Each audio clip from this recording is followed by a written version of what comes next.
ក្នុងទ្រូងបងស្ទើរតែបាយធ្លាយ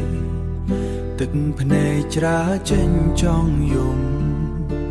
តែទ្រាំធ្វើរឹងមាំមិនឲ្យអូនដឹងក្នុងនាមបងជាប្តីតែធ្វើអ្វីក៏មិនទាន់ជោគជ័យឲ្យអូនមកទ្រាំលំបាកតោកយ៉ាជាមួយរូបបងអូនធ្លាប់រស់ស្រួលនឹងគ្រួសារបែរមកនៅនឹងបងលំបាកពេកក្រៃឲ្យបងសូមទុំដែលឲ្យមាសមេរស់ទាំងវេទនារស់យ៉ាងតោកយ៉ាគ្មានភាពស្រណុកសុខដូចប្រពន្ធគេបងសូមសន្យាបងនឹងប្រឹងធ្វើការឲ្យគ្រួសារយើងទូធា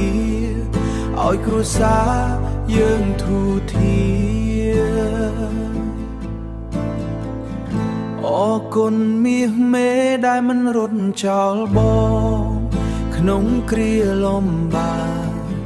មិនរអ៊ូទាំសូមបីមួយម៉ាត់ទូឃ្លាតឆ្ងាយពីភាពមានបានស្នាមញញឹមអូនជាកម្លាំងចិត្តឲ្យបងក្រោកវង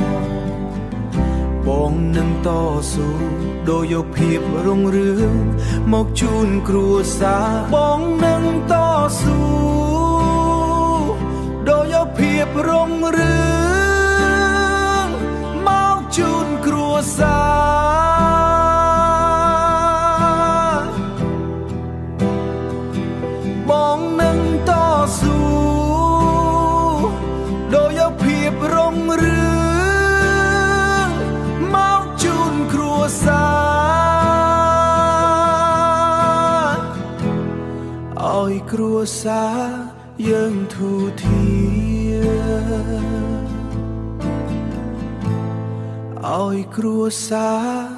យើងទូធា